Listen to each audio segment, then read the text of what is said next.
तो इंडिया का जो $5 ट्रिलियन जीडीपी का जो सपना है, अगर उसको हासिल करना है तो उसके पीछे जो सबसे इंपॉर्टेंट रोल रहेगा वो है मैन्युफैक्चरिंग सेक्टर का। और इस मैन्युफैक्चरिंग सेक्टर को ध्यान में रखते हुए मिराई एसेट ने लेके आया एक न्यू एनएफओ, और इस एनएफओ का नाम है Mirae asset Nifty India manufacturing ETF fund of fund. तो हम लोग देखेंगे क्या है इस एनएफओ में और क्या आपको इस एनएफओ में इन्वेस्टमेंट करना चाहिए या नहीं।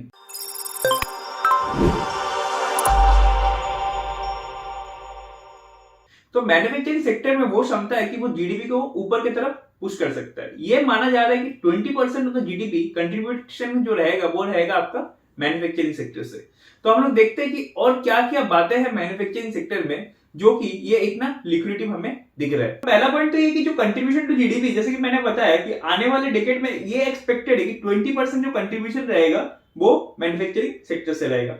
Second point is potential expansion. तो गवर्नमेंट का जो पीएलआई स्कीम है, that is production link incentive scheme, वो ये प्रमोट कर रहा है कि capex investment, that is capital expenditure for manufacturing. तो बड़े बड़े इंडस्ट्रीज, बड़े बड़े फैक्ट्रीज लगाई जाएंगे to the tune of $20 billion USD. इतना अमाउंट का इन्वेस्टमेंट आने वाले टाइम में होने का एक्सपेक्टेशन है।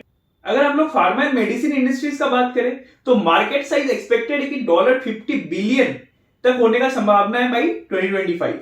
और सिर्फ इतना ही नहीं, अगर आप इलेक्ट्रॉनिक सेगमेंट को भी देखोगे तो ये इसमें सबसे ज्यादा हाईएस्ट एलोकेशन रहा है अंडर द पीएलआई स्कीम, जिससे भी काफी फायदा मिलेगा इलेक्ट्रॉनिक मैन्युफैक्चरिंग यूनिट्स को।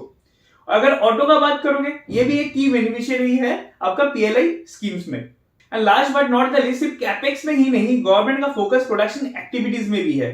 तो 2 ट्रिलियन रुपीस का भी इनके इधर पुश मिलने का संभावना है। अगर आप manufacturing as a part of GDP का बात करोगे तो आप देखोगे कि इंडिया ने लैग किया है अपने नेबरिंग कंट्रीज से। कहने का मतलब, तो चाइना में मैन्युफैक्चरिंग का कंट्रीब्यूशन बहुत ज्यादा रहा है।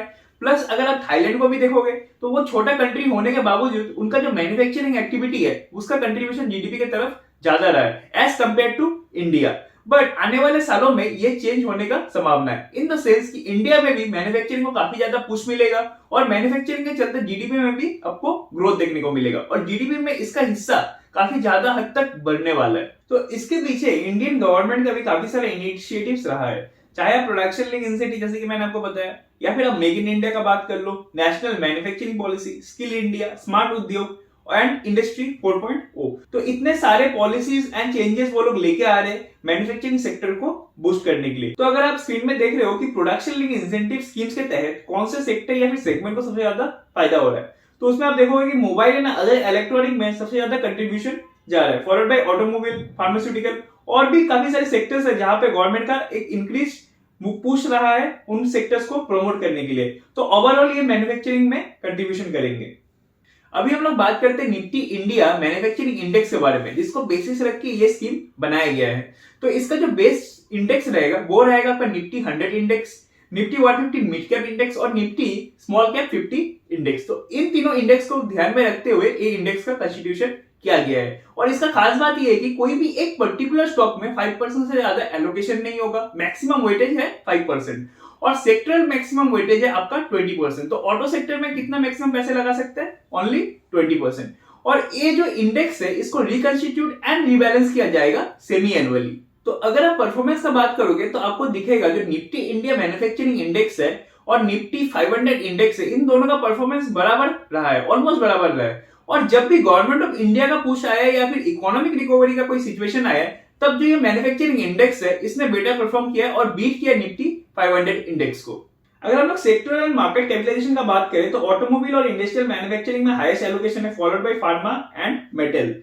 और कौन से इंडेक्स से कितने कितने स्टॉक्स पिक किए जा रहे हैं, तो निफ्टी 100 इंडेक्स से 32% स्टॉक्स पिक किए जा रहे हैं, निफ्टी मिड कैप 150 इंडेक्स से 43 और स्मॉल कैप इंडेक्स से 4 स्टॉक्स लिए जा रहे हैं। और इन सारे स्टॉक्स को लेके ये मैन्युफैक्चरिंग इंडेक्स को बनाया गया है।